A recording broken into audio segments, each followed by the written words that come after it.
All right. Welcome to another episode of For Footballers Only. I'm Mike, James Panay. and we have a special guest. Keith Tucker the third. Oh, wow. I Well, didn't know. I I thought you were a didn't. junior. Nope. Everybody thinks that I'm the third. My dad's junior. Oh. His nickname Wow. is literally Junior. He Ooh. I'm Trey. But we'll talk about Wow. that later. Wow. It's a Wow. nickname that never caught on. Yeah. The So, third. so, so the first. Wow. Okay. That's something you see. We learned. The show ain't even started yet. We learned something. Right. All right. So, I mean, this has been a long time coming. So let's just get right into it. Where does your football story begin? Right here in DC, right at Tacoma. I mean, honestly, I don't remember a time I didn't have a soccer ball since my dad was a coach at Howard University. And I was so, that kind of keeps you involved with the game from early on. So I really don't have a memory of when I exactly started. I just remember losing a lot to one team. We was a red team, they were the blue team, and that being a league that my dad started so I could have some friends. And that's like everything started right there, right on we started at Tacoma, then we moved to Lincoln Road. But no, right here in DC, one of the Washington Soccer Club founding players, one of the original Tacoma ballers that played with Cab and Coach King. Just one of the OGs out of that neighborhood. Nice. Okay. So let's. So you started playing in the program before Washington Soccer Club. Yeah, played. My dad started a league called Joe Cole League. It really was the beginning of everything that kind of started with DC Scores in that era. Mm-hmm. But the Joe Cole League was specifically for like the underserved community. So, I mean, we did some tournaments too around that time. Ted Chambers Cup, all this stuff happened before that Washington Soccer Club. That was the impetus. Is that the right word? Impetus? Yes, I think so. Yeah. That was the reason they started Washington Soccer Club, because they started finding good players and they were like realizing like, okay, we could take it to another level, and start making traveling teams, because we loved the game. Like, it was crazy. A bunch of kids that really don't know anything about it, like the international side of the game, but we're like highly passionate about getting buckets on Saturday or Sunday morning amongst our inner city league. And, we don't know who we're playing every week, but we just decided like, all right, we can go out here and try to kill them. Yeah. Play hard. So that was those Joe Cole League and Ted Chambers Cup was pre-Washington Soccer Club, I believe, if I remember correct. Okay. So going back, right? How was it? How was the environment like in Tacoma for a young kid playing football at that time? It was mad different. That was a different era of DC. So nobody liked soccer back then, for real. I'm a black guy playing soccer. Mm-hmm. On the basketball court, we would have conversations with the basketball guys that wanted to play basketball. We have these issues. People that talk like stuff that they do now, like fashionable stuff, wearing soccer jerseys or whatever, we would get talked about. Yeah. You know what I mean? Like a lot of pioneering had to happen in that era to get to where it is now. I can say now, I mean, it was all worth. I mean, we made soccer cool. I'll be honest with you. We made it cool. Every school I went to, soccer became the thing to do, because we kept our Washingtonian energy. Mm-hmm. We played basketball, we played football, played baseball, everything everybody else was doing in the community, but we loved soccer. And then our love and passion for soccer made soccer cool. So I never felt too much hate. It just became issues at a certain time when it's like, you're black, why do you play soccer? And stuff like that. But It wasn't nothing crazy. Traumatic from that community, at least. When we left the community, that's when it started to get weird. Yeah.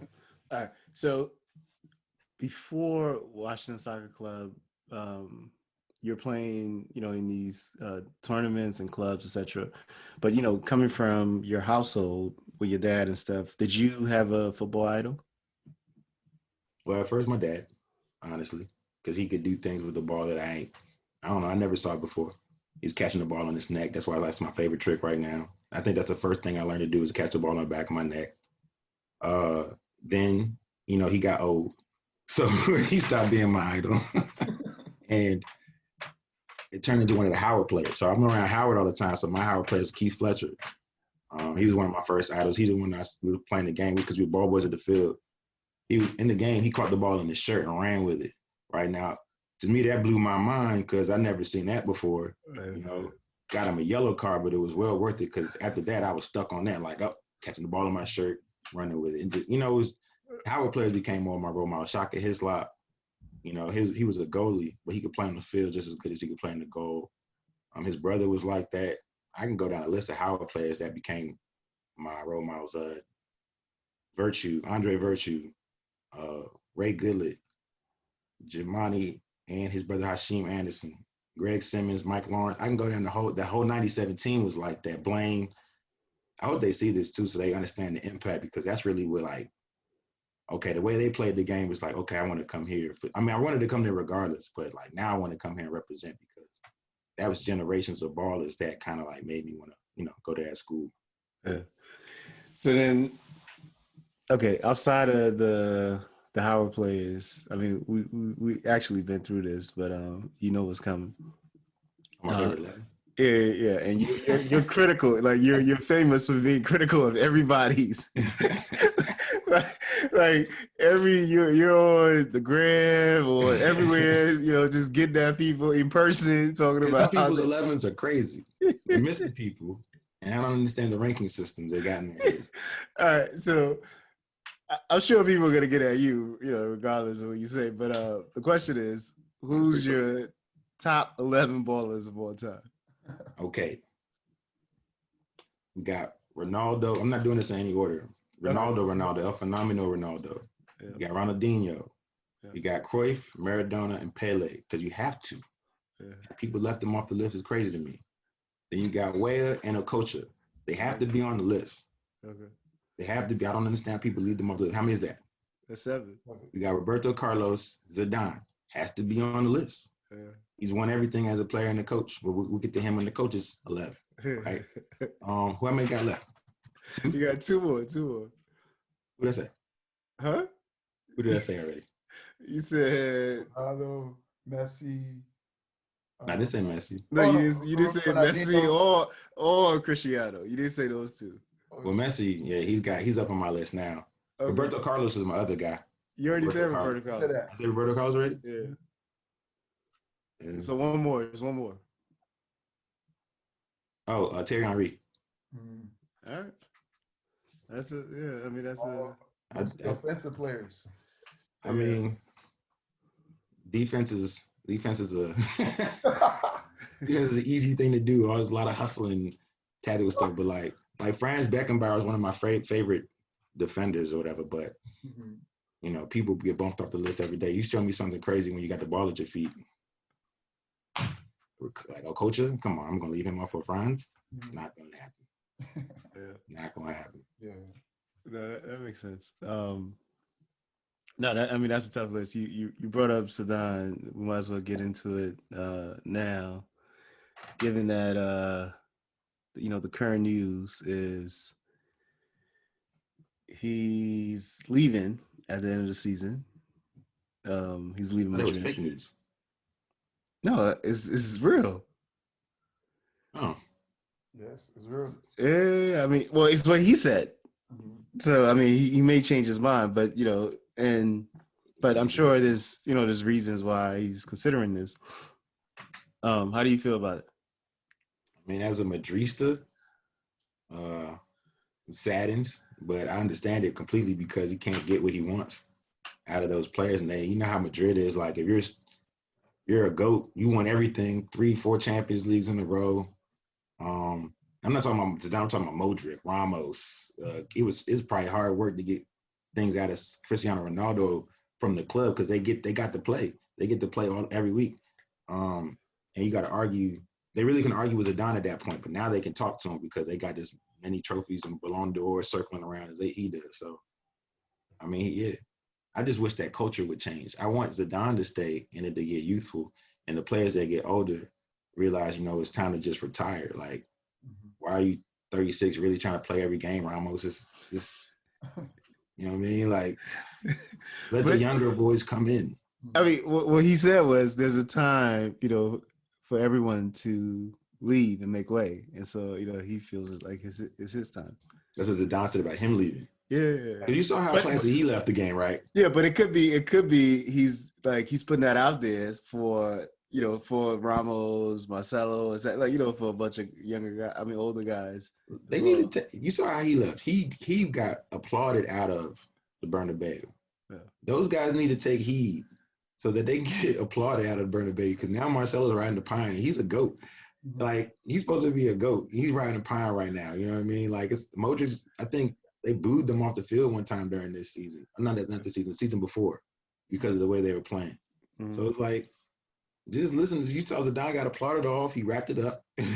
Wrap it up, B. And, get your name put in the Raptors and come back as a coach. But why are you going to stick past your prime? Because it's hard to give up the glory. Yeah. That's not easy. Huh? Especially at a club like Real. Yeah, at Madrid, you're at the top, it's in the top 5 of, clubs in the world. So it's like, just stick around. You know what I mean? I think the ownership too, they respect those guys, like someone like Ramos and stuff like that. So they probably give him all that leverage as well. So they'll probably keep him and let Zidane go. Zidane probably leaving because he don't even want to put him in that position. Like, he don't. Yeah. He's just like, all right, I'm not even gonna put y'all in the hard way. I'm out. Y'all start losing again. Y'all gonna call me back in, and I'm gonna make it right again. You know what I mean? That's why he a real GOAT. Like, if he wins a World Cup as a coach, he got to be top 3. If he wins for France, me. Mm-hmm. Or the World Cup. He's top. He would be top 3. Top 3 coach. Top 3. I mean, he's already almost top 2 coaches right now. I say he had to. It's like, you know what I mean? Like, hold on. You're saying Zidane. Okay? Actually, let's just get into that. Yeah. You're saying, what do you? Okay, I love obviously my favorite player is a mix of Zidane and Ronaldinho, and then as a coach, part of the reasons I love him. But I'm not even gonna get into that. You're saying, you say he's the top right now. You're gonna put him top 2 as a coach? I'm saying, if I'm thinking about it, let me analyze it real quick. Out of all the coaches that are out here doing things, he's up there because he's won. Who wins Champions League 3 times in a row? He won 3 times, right? And he's won 4 because he was assistant coach for it at one point. Mm-hmm. That's a hard thing to do. Mm-hmm. So, and he left the club, came back in where they were struggling, and put him back in the semis. I'm not gonna say he's not top 2 at this point, but it's him and what? Klopp, Pep. Okay, no, I'm talking all time. You're talking about just right now? You're talking about right now? Or you talking all time? Well, I'm talking like who's won it 3 times? Who's won it 4 times in a row? Oh, so you're just gonna go off three-peat? I mean, Mourinho has won it 5 times. I don't even know, 5, 6 times. No, it's like 2. Mourinho? He's only won 2. It was Chelsea and Inter. Mourinho won at Porto. He won at 3 different countries. He won at Porto. He won. Yeah, he won it multiple times. Yeah, from different leagues. Yeah. I still because it's and Porto, you didn't have a superstar team. Yeah, I mean, you had nobody. You really had nobody. Porto was the only team that he didn't have a superstar team, but Deco wasn't no bum. You know what I mean? Okay. A lot of those, but okay, players had storied careers. At all those teams that Mourinho won with. See, this is what always happens, right? This is the conversation we had with Ty the other day on another interview. He like Jose. Yeah. No, but we're talking about Pep actually, and what I was trying to say is these players become superstars after they win. Like, they didn't go into it as Drogba wasn't a superstar coming into Chelsea. Right. You know what I mean? Like, that whole Chelsea, maybe Lampard was probably a star, and maybe Terry, but you know what I mean? Like, they're not like the game changers. But so these, after they start winning under Mourinho and under these different coaches, and they win the Champions League and the league, etc., then they become, everybody put them up there. So winning how? Who you talking about? Mourinho. Winning how? However, whatever it takes. Whatever it takes. Mourinho, okay, here's the thing. We had this conversation. We had this conversation a lot. And Dude. in the coaches trying to defend this man. Yeah. Hope he sees this. My thing is this. You say who? You hope Mourinho sees it? Yes, I mean, you need to know that he has a fan in you. Because you are. No.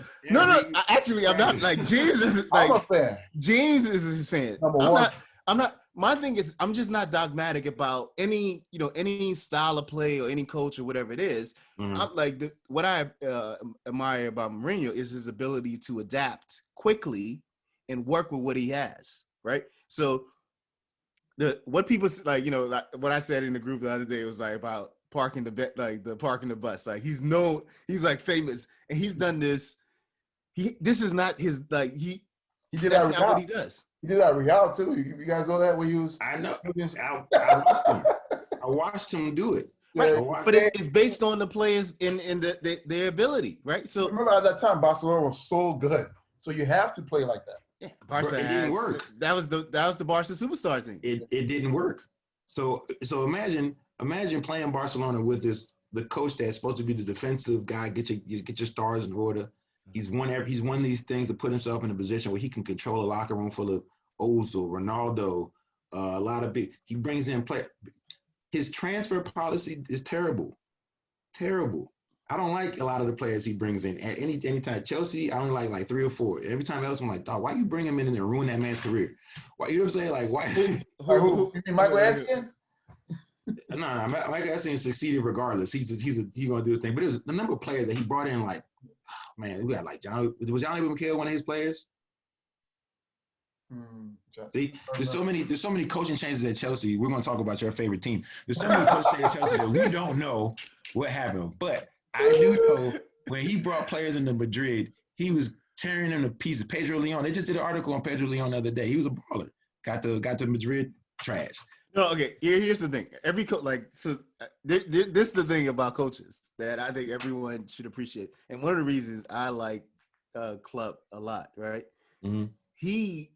I haven't seen his type yet, right? Like his favorite type of player, whatever it is. Pep, everyone, like, it's clear. Everyone knows, like, the certain players that work well under Pep. If you're an alpha, and I keep saying this, people keep going at me and say, oh, Messi was alpha or whatever it is. If you're like, like a lion type, you're not going to work, like, it's not going to work with Pep. And so he's not, one, if you're there when he comes into the team, he's going to get you out. That like, find your way out, right? He likes to bring in a certain type and then groom them, and then they become this worldly thing. So everybody has their type.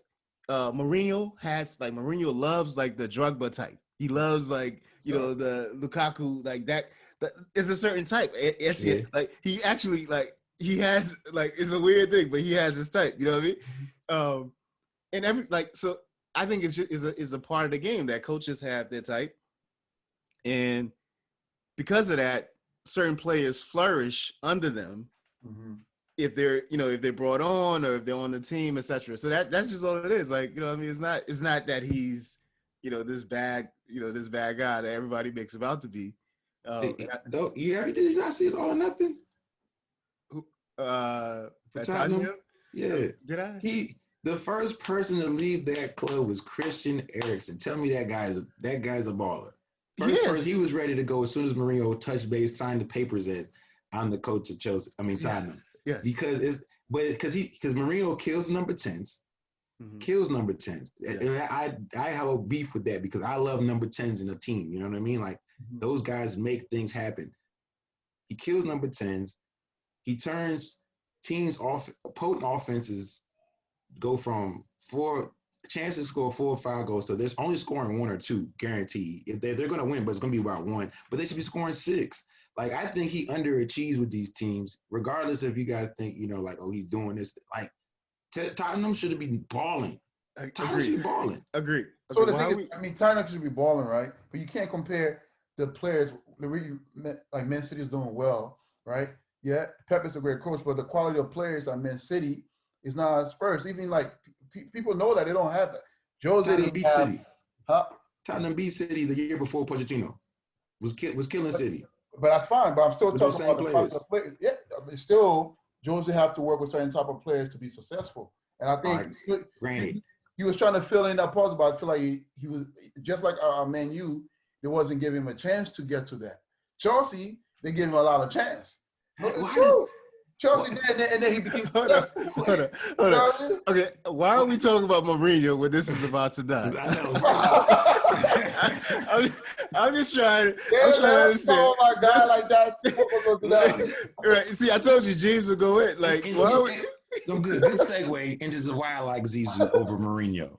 Okay. Because Zidane would take a team of ballers and make them win with style.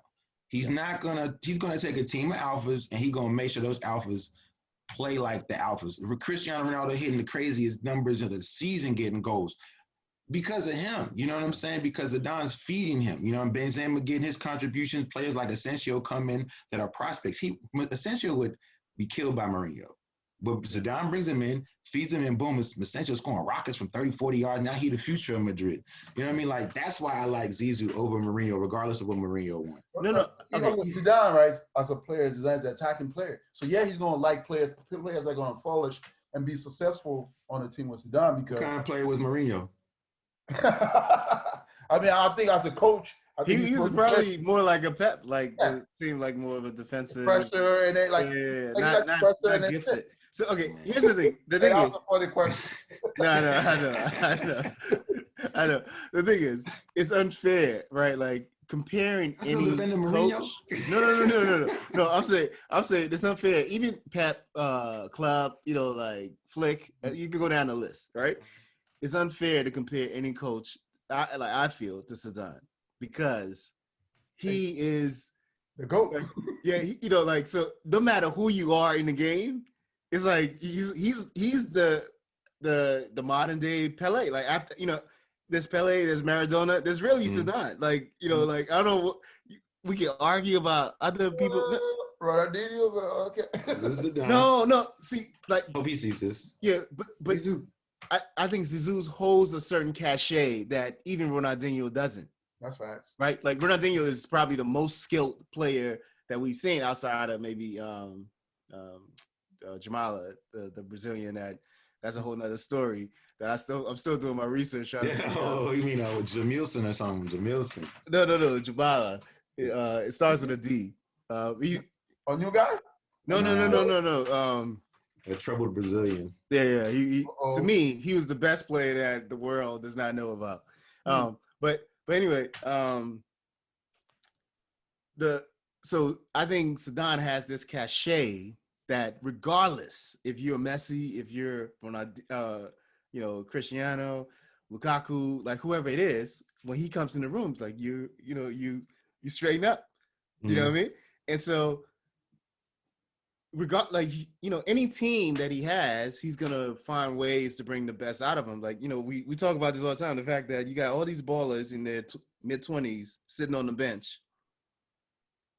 That's not gonna happen at any other any other team. These guys are trying to get away, and that's and I think it was such a shock for not just Zidane, but like football fans worldwide when Bale wasn't falling in line. You know what I mean? Like it was like, what is this guy like? Bale was like has been the only person that's like, I'm not like, you're Zidane, but I'm not gonna like stand for it. Mm-hmm. And so that that was a shocker for everybody else. So we'll see. I mean, I think whoever comes in next is extremely tough. I wouldn't wish that position on anybody. You know what I mean? They're gonna do what they did last time. They're gonna carousel of coaches, and then they're gonna be calling right back to Zidane because the coaches the reason Zidane, because we didn't even get to the tactical part of why I like Zidane, right? The coach before him, I think it was Lopetegui or something, was using Marcelo wrong, right? Mm-hmm. And actually, the coach before Zidane was using Marcelo wrong, using the wingbacks wrong. Mm-hmm. But Zidane, you remember him as a player. Like, as soon as he got on the pitch, he made everybody better. And the first thing he did after the game is everybody became a weapon, right? Yep. Mm-hmm. That's why tactically, as a player and the coach, I love him because as soon as he's the pitch, next thing you know, he's quarterbacking, right? So the first thing he did was put Marcelo in a more attacking space that made them play. That's outside of his cachet of like his just who he is. You know what I'm saying? That's him being smart about the game. Yeah, I mean, he's like but that's what no. Mourinho could do. No, And in one okay, episode, that's what I'm saying. Let Like, me finish. Let me finish the joke. But there was an episode where Mourinho had a flat back four, right? A flat back four. And his tactical change was to push Aurier higher, right? Be brave, right? But it was something you should have started with because it serves Aurier. He's not really the best defender. You got to he's way better at attacking at the back, right? Yeah. Aurier should be at Arsenal, by the way. But you know what I mean? Like, that was like Aurier, and it wasn't like it was a thing. He just told me, be brave, and Aurier decided to make one run. It should have been a routine thing. Like, that thing eliminates Mourinho from top coach for me. It puts him in top 10 because he's won some things, but I know you put Zidane at a Tottenham, a Man City, this and that, the way they're going to play, they're going to be attacking and show what they got. Whereas I know you put Mourinho in there, the first thing going, number 10's going, your number 9's not getting the service he wants now. He's frustrated. Everybody talking about something. Oh, he's not as good as we thought he was. He goes from 27 goes to 12. He's not as good. And then he gets a guy like Højbjerg, who is a beast. But, you know, he's not about to be no real world beater. So are you going to win Champions League? Probably not. You know what I'm saying? Like, it's a thing where Zidane's going to get players are going to take him to the semis, which they're going to need a bit of luck to beat a more tactical, astute coach. Because, you know, people are going to play, you know, the chess game with him. He's not really the best at the chess game. You know what I mean? Like, not going to give you that. But he beat Atletico in the finals because Atletico plays one way and one way only, right? So, like, yeah, they're going to lose to attacking a mob like Real's got. But, nah, ain't going to be no way the Mourinho is better than him. Zidane won 3 in a row. 3. All right, so let's see. You know, we're gonna see what Mourinho's gonna do as he's at Roma. He's at Roma, right? Yep. Yeah. And hopefully Zidane get the French, you know, the French job. That would be dope. I mean, that would be dope. Yeah. No, that would be. And Benzema's back. Yeah, that's the power. You know what I mean? Like, just the word. Just once you put the word out there that I'm coming, you know, I'm bringing all my people. You know? That's powerful right there. All right. So let's go back. So you start playing WIS. I mean, Washington Soccer Club, and then walk us through from there to where you are now. Oh, so playing Washington Soccer Club, I think I'm from 9 to 14. That was a great experience because, like, we were like in that era, we was the only like all black team. We only had like 1 or 2 maybe non-black people on the team. So it was good to be in that like safe environment where we could, you know, develop. You know, we're not tasked with being athletes. We're not tasked with being, you know, everybody's an athlete. So we get to develop the nuance of the game because everybody's athletic. So you learn how to be the pivot. You learn how to play the striker. You weren't just tasked with running up and down the sideline and kicking long balls. We had a bunch of good coaches in that. Well, Friday, not that guy. Well, Friday was a great coach. The guy after him wasn't so good. But, you know, it was a good experience from that developmental period with my dad kind of overseeing everything and Mr. Garrett being so close. And, like, we had like a family village. So from there, that's when the plan was enacted so that we all are pretty much destined to go play at Howard, right? That's when that plan is enacted. Something happened while we were 14. They closed the team for us to focus on our schooling because they see we're passionate about the game, but I guess everybody's grades weren't up to par. So they said, we're going to stop the team here so you guys can focus on your education. Man, people started going everywhere, bro. Nobody stopped playing. Like, Jason went to Vasco. People, you know what I'm saying? Like, people just left and go play. 3 players went to Vasco. This guy, I went to Bethesda. You know what I'm saying? But the coach at my middle school, I went to this private school called Newport. The middle school coach was a coach at Bethesda. He'd been wanting me the whole time I was there. So I go there, play with him. That was a cool experience because, you know, Bethesda's been Bethesda, you know what I mean? So, like, they expect, like, there's all this hype about it or whatever. But I go to this D3 team and the coach kind of builds things around me. So I like that, which is, you know, I wanted that. I wanted to be the person that you could rely on to carry the team. I played for them about a year or 2, get hurt, and then that's when they start WYSA, and we start plotting on going to Europe. That was our Europe trip. So I pulled my hamstring pretty bad racing my boy Essay. So I had to race to recover to get ready for that trip. Because we playing West Ham, we're playing Liverpool, Ajax, Chelsea. You know, they're getting us right. They've been running cash talking them. These guys run 3 miles every morning, 3 miles before they go to sleep. So he got us at Turkey Thicket running like all these laps trying to get us in shape for this trip against these players or whatever, trying to get our minds right because we're going from playing guys here, which is cool, you know, the talent or whatever, but they're not these guys looking to play pro. You know what I mean? It's like a different hunger. So we go over there and, you know, it's the game that they play was the game that we like to play. It was more of the ball moving on the ground. So it wasn't much of a culture shock as he thought it would be. You know what I mean? Like, I think the hardest running team was Liverpool. They were a machine. But it wasn't a culture shock. They like to play the sport like we like to play the sport. But I got hurt in the first game against West Ham. I pulled my hamstring trying to save a goal. So I'm watching the tournament. I pulled like a little bit, you know what I'm saying? Like I could have gotten there at the end of the thing, but Kat was like, no. So that's a running joke with my friends. Like, oh, you went all the way over there just to get hurt. But that was a time of my life for real. We got to go to Amsterdam, see Ajax facilities, see Liverpool facilities. That's when they were the U18 like world champions. Like they beat us 7-2. You know what I mean? But that was the only bad loss we had there. The rest of them was close or we won. And it really showed it really showed what you don't need and what you know what I mean, what you could do with little. Because like my boy Rebo, who we should talk to, he was on the team that we played in Brixton. Brixton full of yard man and Africans is over there playing. We lost to him 2-1, but that was the first team he said made them actually play ball. The rest of the American teams that came over, they was crushing them like 7-0, 8-0. So he made a mental note of that. He was like, look at these guys that came off the bus with the Jordans on and their hats back to the side, you know what I'm saying? Because we're still carrying it like city boys. We're not wearing none of our stuff properly. A pair of phone posits came out while we was over there for the cheap. So, you know, everybody copped a pair.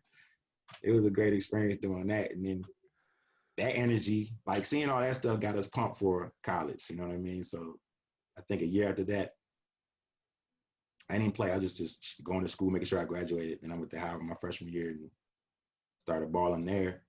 And then that became a headache because school is important. You know what I mean? I missed 2 years of college because of one point on my GPA to be eligible to play. So I missed 2 good years and I was really playing good. Like, it was wild. It was mad depressing to watch these guys play and not be participating. Then I get back my senior year. I'm hungry. Because mind you, those 2 years that I missed, I played preseason games and I had some good games. So now I'm hungry as hell my senior year. I'm super eligible. I had a 3.8 GPA. I'm on Dean's list. I made sure I was playing, right? Getting in the DC College Cup, I'm hearing rumors that, they say watch Keith from the Georgetown coach, because the Georgetown coach is my dad's friend. They said to mark him. But the reason they said is because I did something on the sideline that split 2 guys, and the coach, and I heard him to say, didn't I say to look out for him? Didn't I say look out for him? So I'm balling. Rumor is I'm on the all tournament team at this point. You know what I mean? Because I'm killing it. Yeah. And I get this crazy red card, reacting out. You know what I'm saying? Because I got targeted off the all tournament team, but I still wound up having a good season. But I feel like, you know, that was started becoming the the trajectory. Like everything became a struggle right then and there. It was eye opening. I think out of anybody I know, I mean, it has some real. We all went through struggles when trying to go to get to that dream of trying to be professional, but it was like it's hard, bro. Like you go to a tryout. I left school to go like I'm about to go pro. I went to all these trials before I left. You know what I'm saying? Didn't tell my dad I left school and all that stuff. Your name, what school you went to, like a pit, got you bumped up here at these trials. You know what I mean? Trials are aggressive. Nobody's passing and playing like I want to play. You know what I mean? I'm a teammate. You know what I'm saying? I'm a facilitator. So if I'm open and you're just going on a run by yourself because you're trying to show the coaches what you can do. I was like, damn, it's not going to be helpful. Then I went to another trial with Crystal Palace, Baltimore. And so this is when I knew like things were going to be even more of a struggle. There's things that I could do with a ball that to people seem risky. And it's really like all my friends, you know, there's something we do. Like we grew up, they wanted us to be Brazilians. So like if we dribble, the coaches, they think we're showing off. Like people would call us the Harlem Globetrotters of soccer, something. Really just doing basic dribbles, no Ronaldinho stuff. It's just that era of the game, like doing too much really got you judged. Yeah. So I'm at this one trial with Crystal Palace, and I catch this ball on my foot. You know how you dead it, but instead of deading it, I pass it through my legs to the person behind me. I practiced that for like years because I felt like it'll be useful. You know what I mean? Like I felt like that'll be the thing that if I do this, I'm signed. I'm getting all these checks. I'm getting all this love because if I pull this off, moment comes at a tryout, I'm surrounded by players. Pull it off. It's beautiful. Coach yells out, "That's too risky." I don't know what I'm gonna do because I got more risky stuff in the way I play. I don't know what I'm gonna do. I said, man, I got to try something else. So I decided to move to Bermuda and get on the national team. I'm like, I'm gonna beat this politically. If I get an international cap, and they gotta respect the game. Like they gotta give me that leeway because I'm coming from Howard that doesn't have like a winning record. There's nothing to really, you know what I'm saying? No trophies. I didn't get my all tournament team. Shot myself in the foot with that. So I needed something else. So I go down there trying to get on the U23 team and the national team so that I can get this cap. But then I run into something I wouldn't expect in the international setup is that the coach, the coach had a rule about center backs. You know what I mean? Like they couldn't cross half line.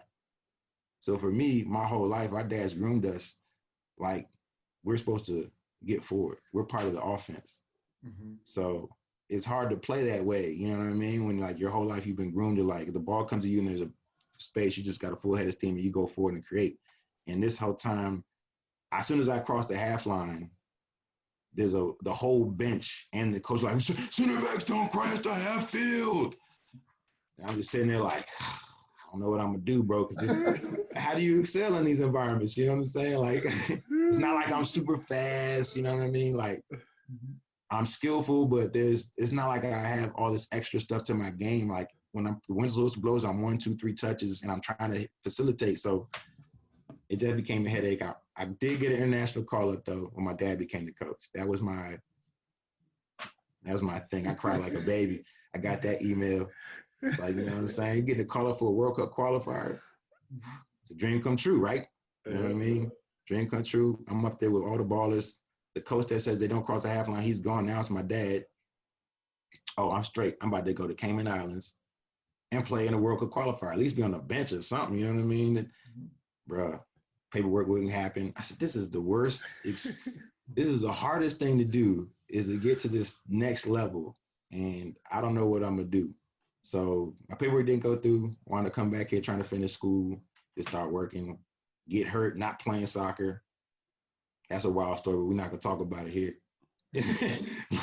I got hurt in the club in Kentucky, hurt my MCL, so I was out for a long time until I started rehabbing it. Then I was like, all right, well, there goes soccer. Let me do something else. Then I started doing MMA, got hurt. I was like, let me just get into coaching. Let me just give the things that I want. Let me be the person to give opportunities to kids and build opportunities for these kids so they don't have the same hurdles I went through.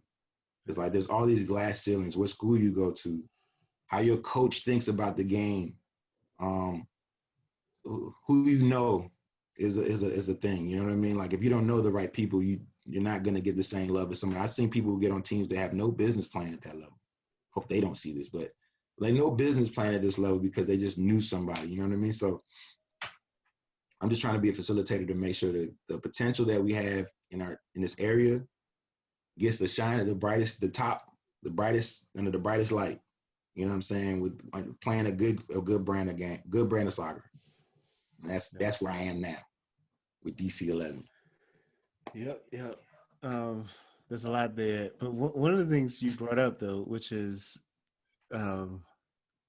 something you weren't able to do, and but it sounds like it's something that's definitely needed. It's the ability to adapt, right? So, you brought up playing at like when you went to try out for the national team, the coach not allowing you guys to come up, and you were used to being this, dynamic center back, etc.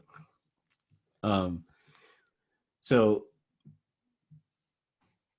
what do you think? Like, what are some things to put in place with the current generation of young players to ensure, for instance, right? So with DC 11, we're big on creativity and developing game IQ, all these things, right?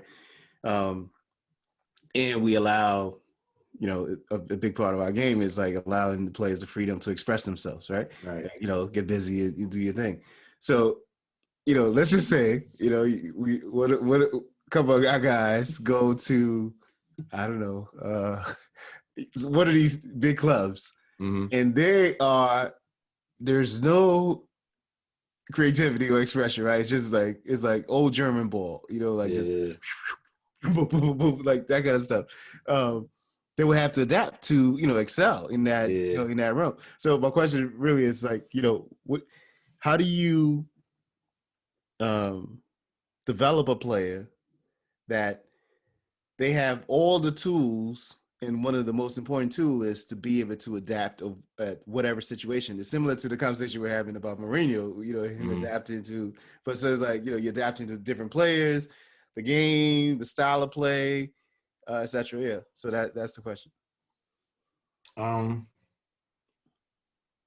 don't know. You can only give them the tools, and then they gotta have the mentality. Like, so me, like, I adapted, but it's one of those things. Like, if you're playing center back and you could hit a ball over there, hit a ball there, hit the striker, these type of things. There's a million people who could do that. You know what I mean? So there has to. It's a hard question, because if your coach does not see the value that you could bring, right? But you know what I mean? Like, it's hard to, that's what's wrong with Mourinho. Like, that's like, I feel like there's so much options that he could be doing, and he's limiting these players. Now you're talking about, let's adapt to something beneath your capabilities. You know what I'm saying? Like, we're in an era right now where these kids, like attacking center backs, dynamic center backs, are $75 million transfers.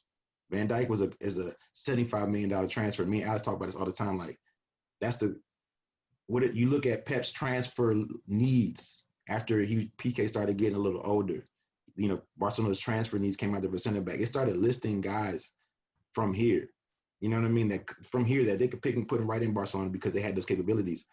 So this idea, like, adaptation, like, I don't know. I don't want those guys to adapt. I don't want they go to somewhere else and they have to adapt to that. I feel bad for them. It's kind of like how players leave us already. I feel bad for them, because the only place I feel like you're going to be able to was one of the places. I don't know anywhere else off the top, but we're going to cater to their desire. You know what I mean? Their actual development prospects. Like, I can't see. I don't know. I don't know how you adapt to you become a long ball player if you can attack out of the back. I don't see, because there's a million players who could do that. What separates you from everybody else? You become a more physical defender. You become a more of a Sol Campbell. You know what I mean? That's your ascension to the top, is that you can kick people down, chase people, win all the headers. That's your ascension to the top. But you can shoot from 40 yards is really something that should be part of your we talked about with you. You know what I'm saying? It's I don't know. That's a hard question, Mike. You asking these what is the meaning of life questions? Yeah. What are we on earth to do? See, man. So, I want to ask, like, just switch it around a little bit. So, especially being a son of an icon coach, did you got a weight on your shoulder growing up, or even now? No, it's never been pressure to be good in this household. It was kind of like, but I think that's more of just my regular personality. Like, my brother might have a whole different answer for you. There's a lot of pressure to play ball in this household, but really pressure wasn't to be like super good. There was no way, because he was doing his thing. There's a lot of pride. Like, I had a lot of pride in the stuff that my dad accomplished. You know what I mean? Because a lot of the things that goes on with his coaching career is what he combated. You know what I mean? Like, some stuff that y'all touched on. Like, he won National NCAA Coach of the Year, but only because they stole a game from him. You know what I mean? So it wasn't really on me to feel like I got to live up to this thing. It felt like I got to, like, achieve the things that he didn't get to do. You know what I mean? But he never really put enough pressure on me to do that type of stuff. I just might have had that self-motivation. Like, okay, he was on the national team. He tells me all his stories, right? So he was on the national team for Bermuda, and he was going to go to the Olympics. then he got put off the team for something dumb. Something was like a girl. It was like he was in the lobby. So it was a girl. Right. Like, you know what I'm saying? Like he was in the lobby with a girl, something slight, you know what I mean? So he didn't get to go to the Olympics, and you know what I'm saying? There's things that I was like, man, let me see if I can accomplish this, because now I carry his name, so it just felt like something to just build onto the legacy. So let me try to go do this too. Let me go do these things. It felt like things I should be achieving to, more so than like pressure. And then personality wise, I don't feel like, you know what I mean? Like I'm not that type of person where it's like, oh, the world of the weight's on me to this and that. I'm always cooling, you know what I mean? So it's just, it seemed like I'm something I'm supposed to do. I'm supposed to be here. I'm supposed to be, if I didn't make it pro, that was something that's supposed to be this way. You know what I mean? To put me in a position to help the kids achieve their dreams, help me in a position to give kids the same upbringing I had, which was like, you know, nurtured to the point where like, not just me going to college, but like 20, 30 of my friends went to college. So like that stuff means, that's more pressure on stuff like that than like trying to live up to my dad's legacy. You know what I mean? Well said. Yeah. Yeah, you know, I mean that's a whole nother story. Your dad. I mean, it's a great stock to come from. You get a lot of ideas. I'm sure there's a lot of discussions and this, just nonstop. Yeah. I enjoy talking to your dad actually, because for me, I actually love talking to the OGs because they have a perspective that can easily be missed, because we're in a different space, we have different opportunities, etc. And so for me, it always helps me to put myself in their shoes. When they're saying certain things, it may not apply to, me or this generation or whatever it is, but it's good to know because that's something they've been through. So when those things come up, I already have the resources and the information to tackle it, Yeah. So that's you have something that a lot of most people don't have. Dream to have. Yeah, I can borrow them whenever y'all want.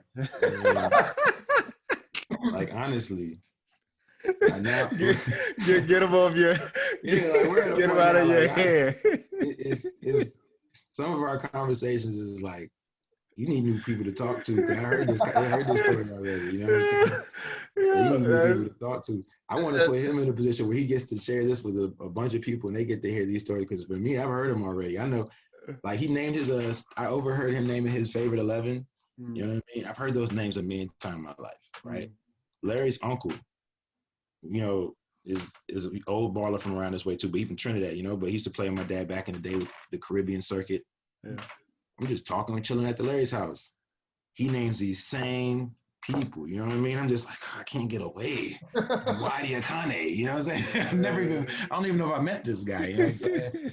But I know this person personally. I know he was a beast. Yeah. You know what I mean? He's a goat. There's no question. Ballers are ballers. Ballers are ballers. Like, I know these people. So, I could borrow him anytime I want to talk. I want to talk to him about other stuff now. Like, let's talk about philosophical things. Yeah. No, that's beautiful. So, you played high school, club, college. You tried playing for the national team. You did all the pro tryouts. None of them came through, and then you transitioned into coaching. What would you MMA say? First? Huh? MMA first. Yeah. I wasn't done being an athlete. I was just done with soccer. And then I wanted to address that, but that's for another day. Yeah.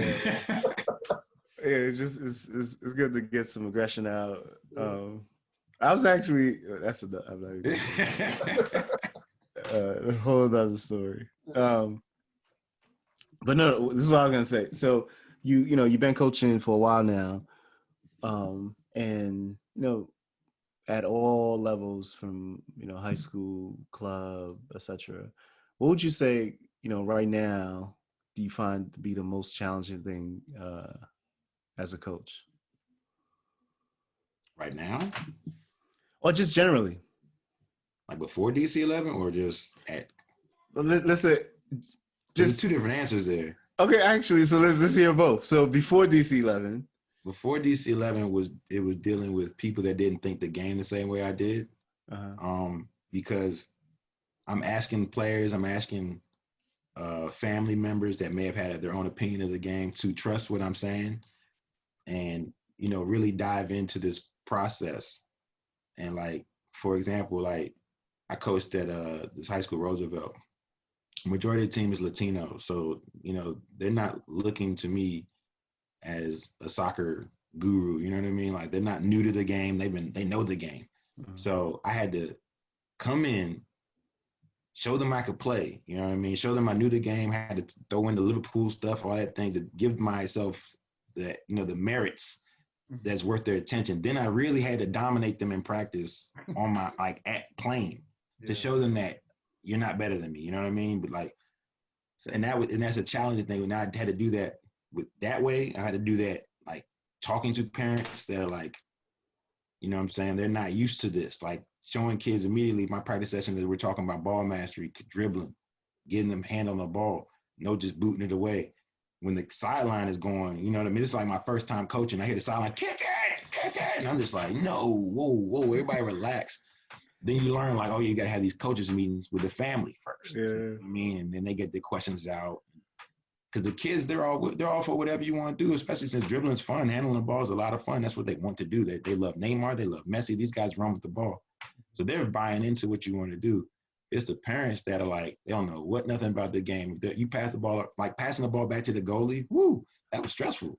That was a stressful thing for parents. You know what I'm saying? I'm like, just relax. We're trying to, you know what I mean? Like, we're trying to get them to cycle the ball around so they can run up that wing. But it was a lot. That's the trickiest part before DC-11. Now on DC-11, it's the most challenging and fun part is to keep pushing what you can bring to these kids, because the parents are all like, they're all with us. I'm experienced in having that conversation about what we're doing, but it's clear that what we're all trying to do, and there's more of us. Like, there's more of me than just talking. You know what I mean? Like at Washington Soccer Club, at one point it was me and Ozzy. You know what I mean? Ozzy plays a totally different game than I do. So they're looking at Ozzy team play, and they're and they're looking at my team, just conceding some easy goals. It was harder. But now it's like, there's you, there's James, there's Mohan, there's Pierre. All these people are saying the same thing. So they can't really bully me into, or try to bully me into playing a different way, just like to win. But then we went to COVID, so we really haven't had to come up with that issue just yet. But I think it's just figuring out new ways to push these kids from potential to, a super baller, that game changer we all want them to be.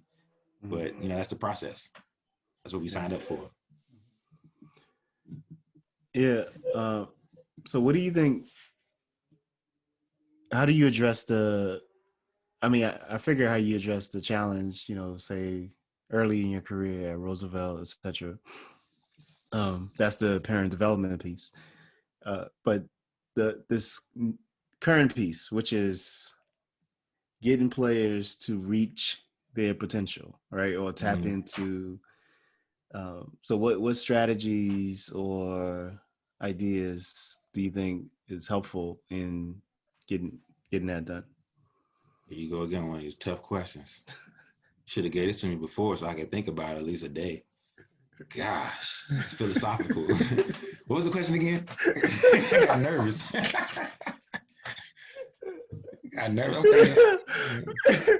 No, this is you getting your Sedano or your pet. You know what I mean? all that Zeus talk. Yeah, all that Sadat talk. So like Sadat, right? Actually, using Sadat. Sadat is a good example. Sadat has mastered. You even pointed out, I think with Marcelo, right? Like, has mastered being able to get players that may have not been performing at a certain level or not in a certain role or whatever it is, and then unlocking their potential. And obviously they're already great stars, etc. And we're talking about the youth and the kids.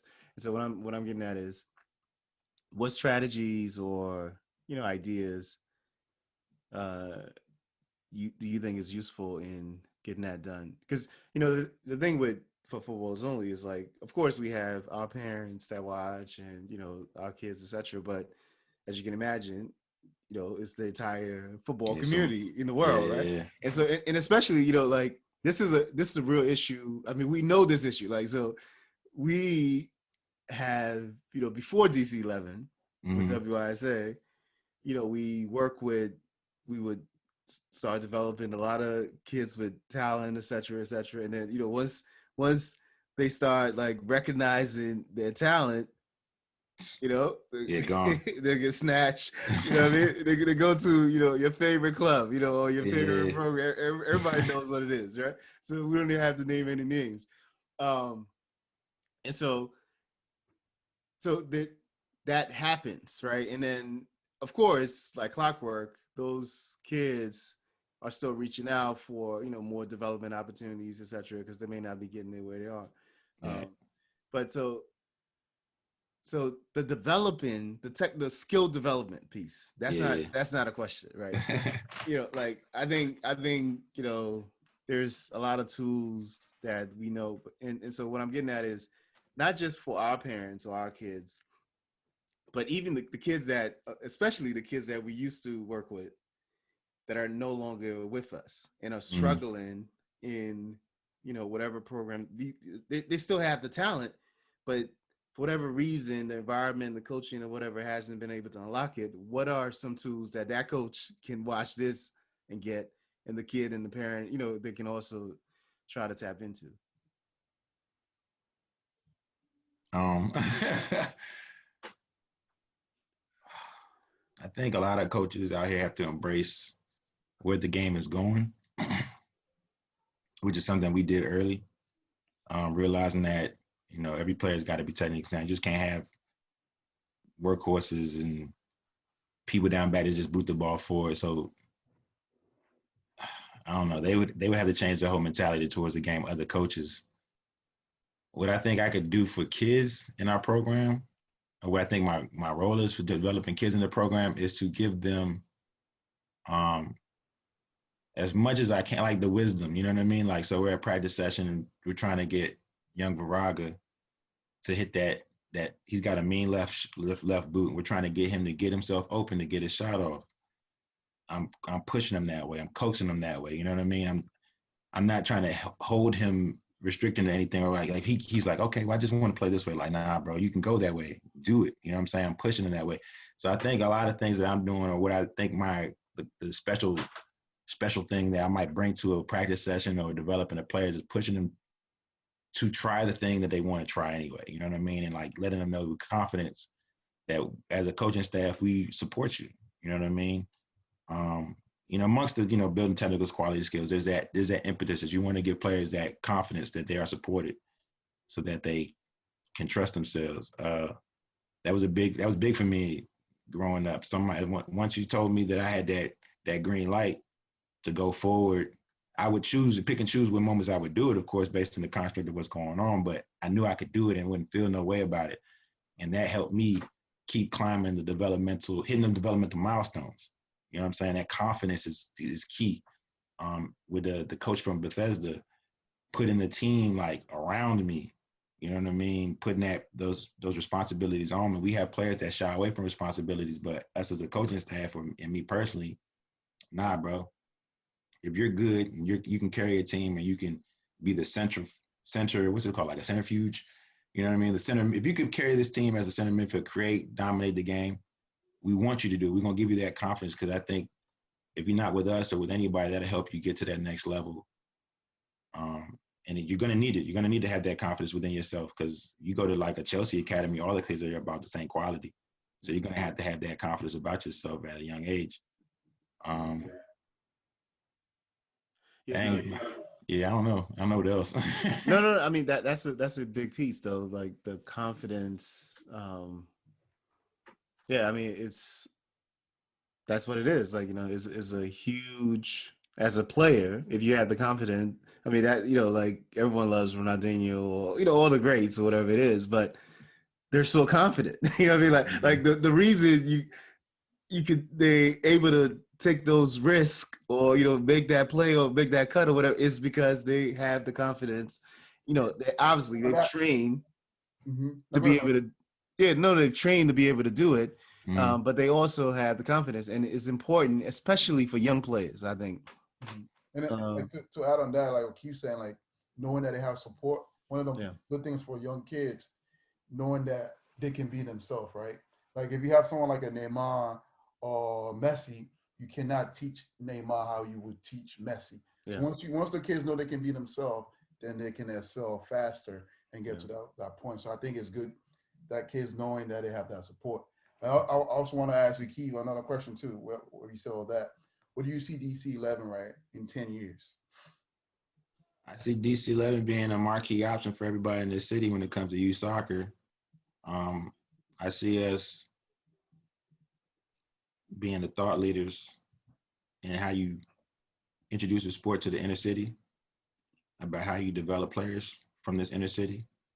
I see us, I mean, I'm sorry to get all serious, but I wholeheartedly believe in these things. Like I was telling Jason, Alex, Larry, this stuff, like they were like, these are audacious. For some people, this is audacious, but for me, I wholeheartedly believe it because I seen it. To get to where we are now, it took a lot of belief. So for me, it was total conviction that in 10 years, everything about the game in this area is going to change because of the way we're doing it. You know what I mean? Everything from the how young clubs start with players, how intertwined they are in these players' lives and the family lives. Like instead of it being a business, I could see it starting to be a familial thing, like more tribal, as we were talking before the thing, where people are like, oh, I'm representing this area or this club, like they have full, because it becomes a thing. Like now you want to beat us, so now you represent your thing, so it's gonna make your club become better. Because you know, I want us to go have a pro team. I want us to have options for these kids as they come up. Like, I don't want this to be the end. Like, we get them and they go to college. I want them to be able to go to college and come back and still represent DC 11, which was something that I needed. If, you know, when the other things failed, like, there was no fallback option to come back and regroup and go out. Like, it was, we had like Capital FC. Mm-hmm. And it was cool, but it wasn't a platform like what I want to build for these kids to have platform. Like, no, okay, well, college, you did 4 years of college. You didn't get drafted in MLS Super Draft, but you still want to go pro. Boom, here's your platform to do that. And you get, again, you're supported. We have confidence in you. Or you left early, or you don't want to go to college. Boom, here's a platform for you because we see greatness in you. You know what I mean? Like that stuff is, to me, is vital because there's so many people telling you that, you know, this is risky. This is scary, you know, go to college because this is more of it's more, you know, stable. But you can play pro ball and go to college. You know what I mean? You just can't play for that college team. You just got to change the way you think about it. You know what I mean? You could do these things and still go. All the NBA players do, they go pro and they still go back to their school and get the degree. They just can't play in that D1 thing. So you just got to look at it differently. Yeah.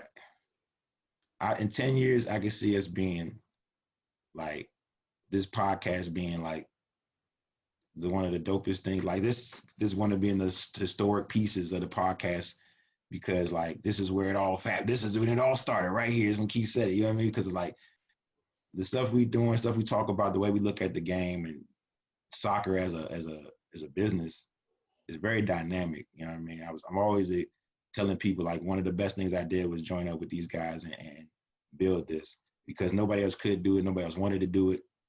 I mean, not to be shady, but nobody else was trying to do what we're trying to do right now. You know, I mean, they talk about it, but nobody really made the sacrifice, and we made some sacrifices. Guys are not getting paid at points. You know what I mean? Like, I'm sure Mike has spent at least 30 grand of his own money just to make sure there was like gear sometimes. Like, I'm like, I ain't miss all this, Mike. I ain't never get to say it, but now we're in a place where I feel like it's a perfect platform to say something. Mike, I've noticed. Get your flowers, man. Get your flowers, Mike. I've noticed that I'm like, yo, where are these shirts coming from? I'm not paying for these. You know what I'm saying?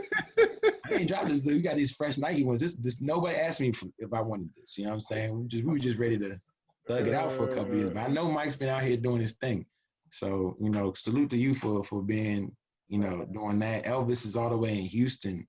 Yeah. Carrying a lot of the administrative stuff, you know what I mean? Carrying it, and it's just there's nobody who's going to do what we're doing. So by the time 10 years from now, we have us a fleet of coaches' cars, Teslas. Me and Pierre talked about having Teslas as our club car.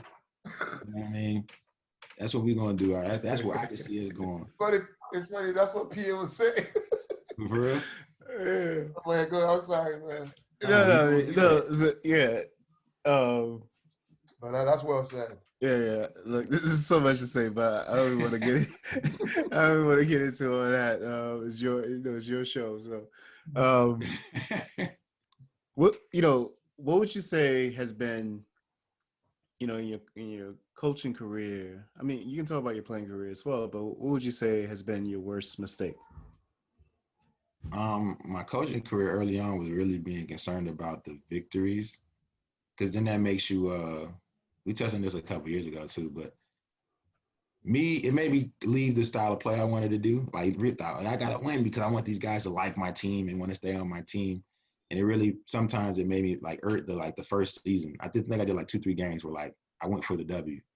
You know what I mean? Because I felt like the kids would love it, the parents would love it, they deserved it because they were taking some mean L's. You know what I'm saying? But I really should have stuck to my guns about that, because it wasn't what I wanted to do. I always, you know what I mean? Like, literally regret it right now. Then I have to think about this answer. I regret caring about the results for U8, U9. You know what I mean? What it forced me to do was learn how to put the kids in a situation where they could probably get a result and still play the same way, right? Which, was a lesson. But I definitely regret caring about the result. Like right now, win, lose, I just want to see how they play. I care about the effort they give. You know what I'm saying? If they're expressing themselves. Like, I don't want nobody to shy away in the game and then come back and be like, oh, we lost. Like, I give maximum effort, put it all out there. You have an off game dribbling, so you just put your energy into just hustling. If you have an off game on the touch, you know what I mean? I want them to figure out new ways to showcase that they're capable of playing this game and playing with whoever. But definitely regret caring so much about the results at U11. Them kids, them kids could be like this much taller than they are. My kids kick the ball up and score 4 goals, and next thing you know, I had did something like, all right, we're faster, so look, just play the through ball. Don't do anything else. Beltran, Beltran is like the world's fastest 10-year-old at that point. Beltran, stay right there, play Beltran through. And then that's how we would get. I was like, it's dirty. It was dirty win. You know what I mean? Yeah. Yep. It's what Biko called the U9 World Cup. Yeah. I keep saying it. I'm definitely I've got to find a comic. Somebody's gonna do the illustrations. Yeah. We got to do like that U9 World Cup thing is serious. Yeah, I regret not conversating with the other coaches as much too. I did it like a couple of times where I'd ask them like, please tell your goalkeeper to come off the line so that my team works on their finishing. Yeah. Because Beltran's gonna outpace your whole team. He's getting in front of the net. Your goalie's sitting right there on his line. The goal's huge, right? This side netting. We're working on side netting, but Beltran needs the goalie to come out and slide at his feet so he becomes more of a clinical finisher. Yeah. I only did that conversation once. I should have had that way more with other coaches to make these games more challenging. Because it was at a point like the last season we played Beltran's team that was like my 2016 for WSC. They was just buckets. You know what I mean? Because they were complete. Najee was Najee now. You know what I mean? He wasn't scared and timid. He was 11. He realized he had touch and vision. Justin could ball in the back. He was running out the back creating things. So they were walking through a lot of these teams that were in the division. They just kept going up and going up. So I really should have asked those but it didn't prepare them properly for the next division up because it was like that big of a skill gap. And then there's certain clinical things you might need to be successful in that one. It didn't get developed, and it's not going to get developed at practice because, it's still WSC. So these guys are like 7 guys at practice. It's still parents are still taking their kids to go play cello. You know what I mean? They're overstimulated children. And they got, what? These kids have a million things to do. I'm even talking about summer camp, they're already talking about where they're going. Like the way me and my friends were stuck at Tacoma for all summer, for like literally, like we were stuck there. Their parents weren't going nowhere. But these kids are like, I'm going to Spain for 8 weeks. What are you talking about, coach? You're going to what? I'm going to in Jersey for months at a time. Like, how y'all? Different era. Different era. We gotta get these kids in the trenches. They gotta go. I'm serious. They gotta go play somewhere barefoot with a plastic bag soccer ball to really appreciate what they got going on, and also to build up that fortitude that, you know what I'm saying, helps you survive at the highest levels, helps you win games and lose games and not like be all, you know, down. I used to cry every game, I ain't gonna lie, but you know, you grow into it eventually. Every game I lost, I'd be bawling. My dad would look at me, judging me. Why are you crying? I said, bro, it's the U8 World Cup. It's the U9. It's the U9 World Cup. Yes. Oh man, that's craziness. I think Coach Allen talked about it. She has a picture of me bawling my eyes out. Yeah. Well, no, she told me that the next week after her interview, I have a picture of you bawling your eyes out after a game because we lost. Way too much footage of that. Yeah. Well, you know, you talked about where you see DC 11 in 10 years and, you know, the impact your dad has had in the game. What do you want your ultimate impact to be on the game? The game as the sport? Yeah. I want to accomplish things that probably people would probably think are hard to accomplish, like being from here, not a soccer country. You know what I mean? I want to go win a Champions League. You know, I do have like higher coaching aspirations. I want to do something. I want to achieve the impossible because it only creates a pathway for the people behind you to do it. So like, if anything, I want to achieve something crazy. So like me, yeah, I do want to coach a pro team or do something that's with the game that you have to take note of the fact of where it started. Like there was nothing at Tacoma that matches what Ajax had at their facilities. Like their U8 team had a full Ajax kit with the sponsor on the chest, and they walked out hand in hand from their training building with the big Ajax. You know what I'm saying? It was like, there's a big, there's a philosophy with Ajax that was known from years from the coach. Like there's a lot there. Like if you don't go pro from Ajax, something's really wrong. But for Tacoma, coming from Tacoma and DC in a point in time where soccer is now big and Ajax coaches are like stressed, right? Like we're playing the U18 team and we're giving them the business, right? Their coaches on the sideline like, yo, he said they're South Americans, but with speed. There's a coach from the Ajax coach. So then he says, look, go get these other players. We're talking about like, I think they're rumors. I don't know who face to face, but Piniar. You know who Piniar is, right? Steve Piniar, De Jong. These guys are my age. They went and got some 18 players, guys that are about to go pro to come play us. That's how they won, allegedly. I don't know how true it is, but they definitely went and got other players. Chelsea did too. When we beat Chelsea, they went and got other players like, nah, bro, our U17s ain't gonna cut it. We gotta go get other players. So like, but that type of stuff is like unheard of. You know what I mean? You don't hear that coming from American teams. They go over there talking about, yeah, we got bust by these teams. We made them go get their best players at that age group to beat us. So I want to do that as we go. I want DC 11 to play DC United, and DC United's got to like really take a month to figure out what they're gonna do. Like I want us to I want to say take DC 11 to Europe to play in a tournament, and one of those professional teams academy is literally like they've been scouting us for a week. Like, man, let's say Benfica, they got a soccer school in the area. Who else got you? They've known about us and they're taking their time. Like, y'all can't come to them slacking. They gonna give you the work. I want that to be a thing, and I'm gonna celebrate with the kids in a way that's unheard of. I'm running to the corner flag with them. You know what I'm saying? We doing secret handshakes on the sideline, things that are, you know, Americana for us. I'm doing it. You know what I mean? I want that to be, because this is a safe space with us. You know what I'm saying? It's a safe space. Like an all black administration, all black coaching staff. We don't have to do certain things, a certain decorum. For real. It's not like you guys are going to get mad at me if I show up to the game not in a suit and tie. You know what I'm saying? Like it's not whatever that Eurocentric model is that everybody wants to fit. We don't have to worry about that. You know what I'm saying? We could talk like we could talk about things, fellas. We free. You know what I'm saying? So I want to carry that over there. You know what I'm saying? Because it was a big deal. It changed people's mentalities to things. Rebo, my boy Sace, when they saw us get off the bus with our hats on, our snapbacks on, the hats on, and some sneakers, some Jordans, stuff like that, that changed their mentalities towards certain things. You know, when they got over here, they changed. I don't know what was going on in England. They really didn't do like shape ups, and they were like, you know what I mean? A lot of stuff is different than. But now, yeah, you see all lines. They got handshakes, people doing our American dances or whatever. I feel like that should have been us pioneering that, but it's cool. Pogba did it. But I want that to be a constant thing. Like, this is where it starts. Somebody goes back in history. They talk about DC-11. They talk about things that happen at Tacoma.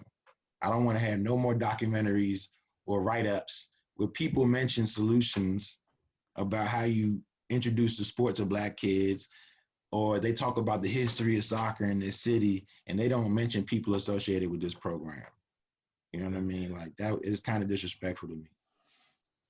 Like, my dad, how do you have a talk to Lincoln Phillips about, or an Amir Lowry?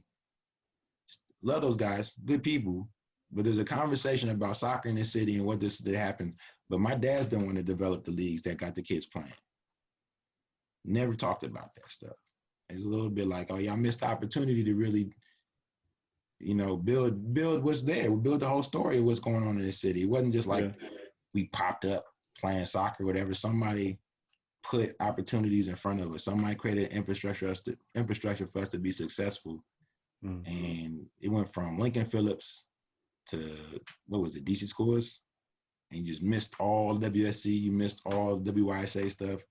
Nobody mentioned it. It really is not that job, honestly. It's our job to talk about it. Yeah, I mean, that's actually what I was going to say. You know, that's kind of why we have this platform, is to tell the story that is not being told. Do you know what I mean? Like, because, you know, the narrative is easy to come with some,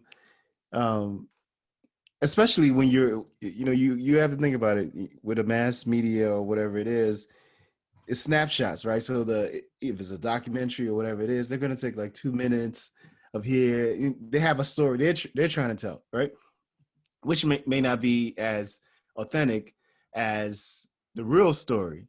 Mm. And so, you know, I think it's up to us. And I always think that is important for everyone to have ownership in their story, right. whatever your story is. And so it's up to us to provide an opportunity, a platform where those stories can be told and you know, keep telling them, and put it out there. And, you know, eventually, you know, it's part of the record. So nobody can say, I didn't talk about it. Yeah. That's, you know, so, but no, it's good stuff. That's good stuff.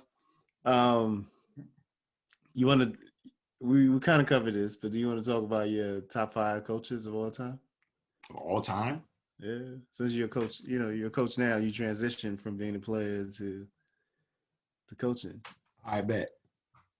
Easy list. You got Pep, number 1. Zidane, number 2. Cruyff, number 3. Rijkaard. I like Rijkaard. And my 5th one, no. No, not him. I thought you were an Arsenal fan. I'm a Madrid fan. I'm a Man City fan because my dad was an Arsenal fan. But just for the record, because everybody goes on me like, "Oh, you a bandwagoner." I like Man City when it was Sean Goder, who's a Bermudian, and Claudio Reyna was on their team with Sean Wright Phillips, and they was trash. Right? That was when I picked Man City because, you know, you got to have an EPL team. All we watching this house is EPL. So I couldn't pick Arsenal. That's no fun. So I picked Man City. I just got lucky, right? Next thing you know, Robinho comes, all the Qatar money comes. It just kept happening. Now we're in Champions League final. But it's neither here nor there. I just want that on the record that I'm not a bandwagoner. I was there when it was terrible. Ugly jerseys, all that. No, those jerseys were fire, though. The Sean Wright Phillips era jerseys? Yeah, with the stripe, the black stripe, the blue, the No, you're talking about Sean Wright Phillips jumper. They had the flaily collars. No, I'm talking about the ugly old. I know. Anyway, we got to talk about jerseys. That's a whole other thing because, you know, I'm heavy in that, so that's a whole other thing. But it's subjective. I need my 5th coach. Mm-hmm. You thought I was gonna say Wenger? You know who he wants you to say. I'm not saying it. He did that right now. I'm not saying that. It's my show. I know it's an international coach. I'm trying to think of which one does it for me. Actually, no, it was the Galacticos era coach, the Spaniard. From Madrid? Yeah, from Madrid. I forget his name though. It's been so long. It's been 20 years? That's crazy. Yeah. Not Buccigrano or Buccigrano. You okay? Why would you say him? Oh man, because the way he set up Real Madrid to ball without being like, I gotta conform these guys to play defense. Like, nah, he set them up to like, we're gonna do offense, we're gonna do it well. Like Roberto Carlos is bombing at the wing, Salgado's bombing at the wing and bombing back. You know what I'm saying? Like Hierro, the defenders he picked to be the substance for Real Madrid at that time, like they really fought to keep them in games. Casillas was making like that crazy saves, but he wasn't just like you know what I mean? Like he was making stops, but he was facilitating early on.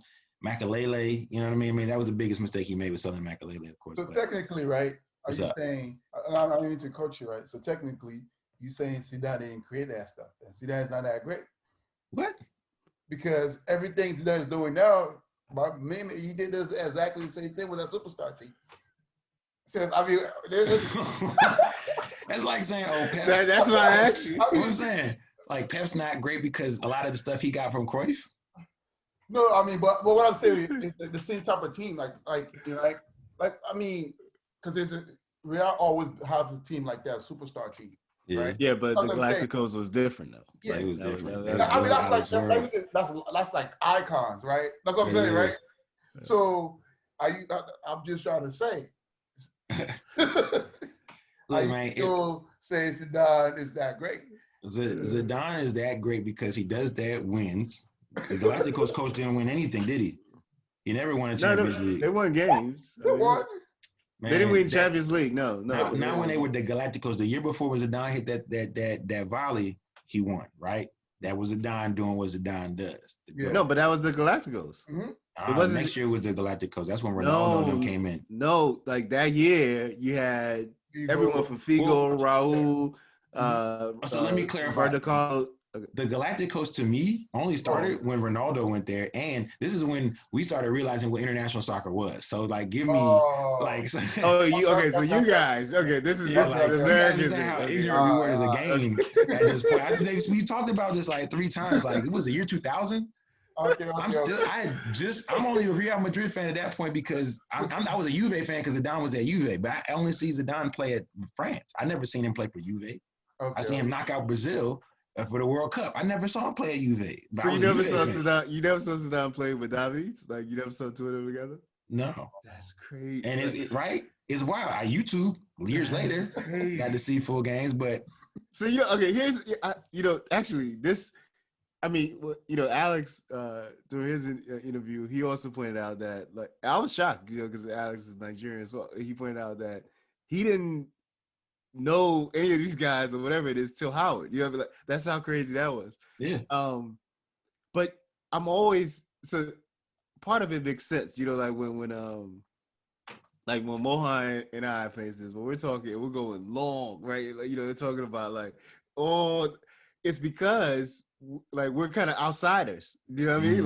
Like we're in America now, etc. But our like being in those places where we're from, like football is like the news, the TV. Like there's not a day when football is not like all the games are on, right? So it's like funny, right? We didn't have a lot of channels, but we have all football channels. All football, like that's the thing. Yeah, so like I'm jealous. The magazines, the like everything. So like whenever I'm talking to like other footballers, like guys here, and there's something I'm referencing, and they're like, nah, we get like it's just yeah, bro. Like, oh, okay, I see. Yeah, bro, it was late. We got to the professional stuff, the teams and being the fandom. We were DC United fans. Yeah, that's what Alex said. We were DC United fans. We went to DC United, and Eddie Pope was one of my favorite players. Still kind of is. But like, it was Eddie Pope, Marco Echeverri, Raul Diaz Arce. These are the guys I No, seen but in person yeah, playing. no, You know what I mean? still they're ballers though. But like the fact that all this whole other world, like It all these existed. greats, that's crazy. That's Right, wild. bro. I'm literally it was the first time I realized like the first time that international games started coming over here and we could see them, I was hooked, bro. Like, oh yeah. Oh yeah, but I was still like trying to find Spain. But Spain wasn't as accessible as the England games. Yeah. Like, you know what I mean? Like England was everywhere, but Spain games were getting harder and harder. You had to have specific channels or whatever. But I was hooked. That's all I watched. Actually, how it would have been great if Americans saw the Italian league in the 90s. Yeah, we saw Wade when he came here. I never seen Ronaldo play for Barcelona or Inter. Wow. That's I saw him play The first time you saw was at Madrid? like consistently like that outside of the World Cup. Yes, because he got hurt. Remember, he got hurt. Yeah. Like, he got hurt Okay. literally. No, the reason I'm saying like if Americans saw even like the EPL, late 90s, but what I'm talking about with the Italian league from the early 90s to the mid 90s, you not only is it amazing football, but it's also class. flair as well. Like like there's so many personalities. Like you know Turbo West? Yes. Yeah. Like there's so much style. Like it's even where Davies. That's when he started with the goggles and the locks and all. Like the reason I'm bringing this up, because like a big part of the game, or not even football, but like sports, period, right? Is this cool factor, the culture, like the coolness, the culture, the style, the fashion, like back in the 90s, in the like that time. I mean, like the Juve pink jersey with the collar, kill it. Like, I mean, you can't even, like, crazy. It was hot. Seen it. Didn't know what it was. Like, it would be so crazy. It would have been so crazy if like it was shown here. I mean, it would have really taken off. Like, it would have been out of this world. I'm not sure why. Nothing doing that with the EPL. You gotta remember that, like, people didn't even like, this is an international city, right? And they don't, like, even DC United don't really play into that enough. Yeah. So they didn't appreciate the international people that would have loved that stuff here. So for us, yeah, I don't, like, honestly, when we talk about this stuff, you guys talk about things that the Italian league and these type of things, I get jealous because I'm like, I missed the whole era of the club side of the sport that I really could have dove into. But it also gives me like this, my personal cool fact is that we just love the game. Like, you know what I'm saying? Like, we had no intention that Eddie Pope was cool. We had no intention of being like Eddie Pope. We wanted to be better than Eddie Pope. You know what I'm saying? Stuff like that. Yeah. And we just carried that confidence, and that's what gave us confidence. Like, oh, we're gonna ball out over a year because we were like completely ignorant. You know what I'm saying? Stephen Piniar is one of the best players from South Africa. Completely ignorant that he's on the field. Nowadays, you can't go on the field without knowing who's on the opposing team. You know what I'm saying? Because there's that much information going around. YouTube's right there. You can look at the new crack as they come out of the womb, basically. You know what I'm saying? Like, that's available. But us, we were like, man, it's Ajax. We about to go. We just carrying like city kids carry. Like, oh, we about to go wash them real quick. Oh, they're good. Let me, play smart. But yeah, we just, I don't know. We overachieved for kids that didn't know nothing about that type of stuff to really enjoy it. I feel like that's unheard of as well. Like, I don't know, y'all talk to Larry, you talk to Biko, you talk to, you know what I'm saying? Biko had the most, according to his end, he had the most education when it came to the sport. Jason had a couple tastes here and there, but like to really be looking at people idolizing players or whatever, we had to wait till the World Cup. That's when it would be like a big deal. I don't know why we enjoy the game. I mean, I guess the World Cup really did it for us. World Cup 94. World Cup 94 was a crazy experience, but. No, that's dope. I mean, and you see the power of media, because I think, in the U.S. in particular, really what really pushed it was those Nike commercials. Mm-hmm. My favorite still. Yeah. Like those Nike commercials around the World Cup, around the '98 World Cup, around the 2002, etc. Um, really added that cool factor. You know what I mean? Like, because then it started becoming, and then people were like, oh, okay, I see. So yeah, no, that it's wild though, because I mean, like, you guys would have loved it. I mean, like, I can't even, like, if you saw Ronaldo at Barca, pre-injury, Ronaldo. Ronaldo at Barca, Keith, when I tell you, it was like an out of body experience. He was raw. Like watching it on YouTube, man, like you can't even. It's like. Yeah. I think that's one of his best seasons. I say it's his best. Like keep it out, but Keith is going over numbers or whatever he says. No, you said like according to the numbers at Madrid he scored this and that, etc. when you talk about dominating, it was like he was just pure. Like it was just like, I mean, people were just like, what is this guy doing? Like to the point where it was too crazy for me. Like I was just like, I've never seen I watch a lot of games and I watch a lot of players, and the jump from PSV, like his at PSV he was balling, but he wasn't balling like, it wasn't even close. It literally was like a guy coming out of high school, and then they go to the league. And then all of a sudden they become like in that one season, they go from just a regular high school player, they get drafted, they move. That was the PSV move, and he goes to Barca, and he is history. He's phenomenal, unplayable. Yeah, it's just like, what is good? Like this guy is. Yeah, I watched the whole highlight reel. That was 20 minutes. It's a 20-minute YouTube video of him just killing from PSV to Real Madrid, period. Like it was pre-Galactico era thing. And I'm just like, dog, I missed all this. Like you don't even understand. Like when we got to college, the idea of first touch, the concept of having a good first touch was just solidified. You understand? Like, because now we seeing it on TV, like, oh, we had decent first touches, but these people have this way of controlling, but that joint don't bounce. So now you see us all like looking at that like, oh, I got to work on my first touch. You know what I'm saying? Like getting exposed to certain things. After Alex got drafted, right? He goes to Chicago, do the things, comes back to visit, and we're playing like a small side pickup game. Alex's touch is another level, right? We're playing 1-2 touch, and Alex's touch is just too clean. You know what I'm saying? So I'm like, oh, we still got to get better. We're still getting, because we're just ignorant. Like, I have no idea.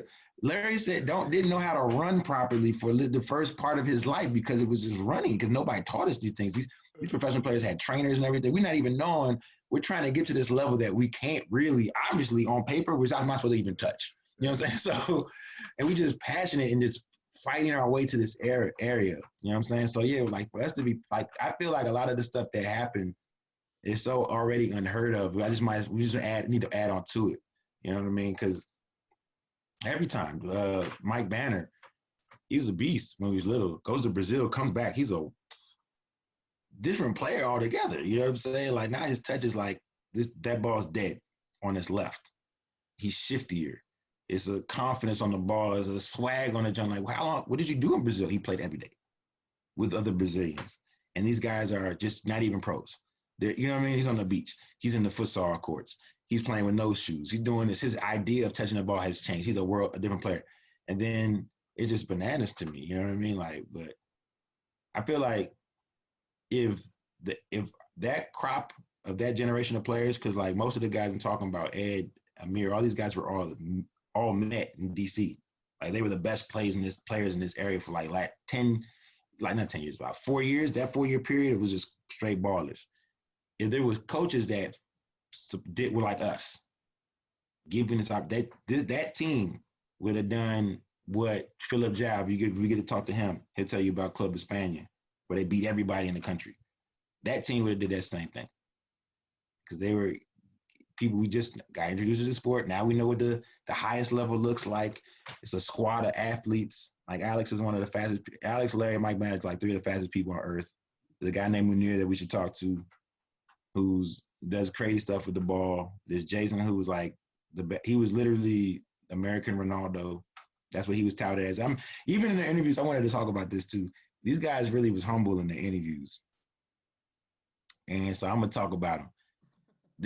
Jason Gross was humble about his jump. He was literally the best player in America for at least a year. Hands down, there was nobody talking about nobody else but like Jason. Then he got hurt. But he was the beast, right? Alex was supposed to go to like Clemson or something like that. He was doing so much with his team. He was supposed to go to Clemson. He can't get past him. He's one of the fastest people on earth. I remember watching one game. It was DC United reserves versus Chicago Fire reserves. He's playing right center back, and they had this Haitian dude up top for Chicago Fire that they were precising like, oh, he's so fast, he's so strong, oh, he's just so phenomenal. Boo boo. Alex, let him get ahead of steam, because he took that personal. You know what I'm saying? He had a Michael Jordan moment. He let him. He let him get ahead of steam just so he could walk him down, right? Just so he could do that stuff. And I was like, man, that's crazy. He was supposed to be the next Tony Sane. Remember Tony Sane? He was supposed to be him, but they were like, nah, we already got Tony. There was so much stuff that these guys were doing. Michael Banner was supposed to be one of the craziest left forwards. Larry's a bucket, you know what I'm saying? But they put them away from the goal. They put Michael Banner at left wing back. Like, you know what I'm saying? Like, but these 4 or 5 guys would have been class, you know what I'm saying? So, I mean, it's a squad. I can list a whole bunch of players that really needed that platform, and coaches like us, because the mistakes were made. Yeah. We missed on our American Messi like 20 million times already by now. You know what I mean? Our American Neymar, our American Ronaldo. So mistakes were made, and we need to be the ones that make sure those mistakes don't happen. You know what I mean? So that when it happens, they're like, oh yeah, that came out of DC-11, and we just, be cool about it. You gotta act like, arrogant about it. Just be cool about it. Like, yeah. We got one more. You want another one? We got another one coming. You feel me? And there's another one right there. We got a girl. We got a girl. What's Darren's name? Eva? We got a young Eva. Beast. Oh, we got young Eva coming right out the pen, bro. We got more of them. We're not making the mistakes y'all make. We're not turning the best. What was my dad's quote? Where do you play Pele? Yeah, we're not making that mistake. Where do you play Pele? Not doing that. It bothers me every time I watch it. That's a mistake Mourinho makes, actually. Yeah. Oh, you right. That, right? Yeah, I know.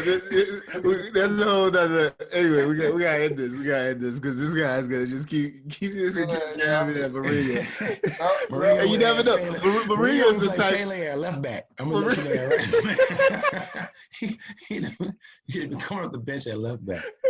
Mourinho's the type to watch this. Actually, like he's the type to check us out and be like, "Oh, I like these guys." You know what I mean? They're talking about me. Yeah. No, man, but it's been a pleasure. The thing is, we do this every single day at practice. Practice is supposed to be over at 7. We end up leaving. 8 o'clock. So the practice actually ends. The kids leave, etc. We end up leaving 8, 8:15, 8:30, etc. Just talking the game, etc. So, I mean, like, it's crazy the amount of content. I always say we had a documentary or a recorder around us, it'll be like people be like, how can they talk about the game so much in so many different ways? You know what I mean? Right. Like, we need to get that. Let's do a documentary, a mini doc. No. It's in the works. We got part of it right now, actually. Okay, cool. This is it. Part of it. Yes. Yeah. Put it on record. Keith Tucker III said it here first. Mourinho was not that good. Oh, leave my guy alone, man. Yeah. How can people get in touch with you if they want to chat? Hit my IG, GBE_Carnival Keith. It's Carnival Keith now.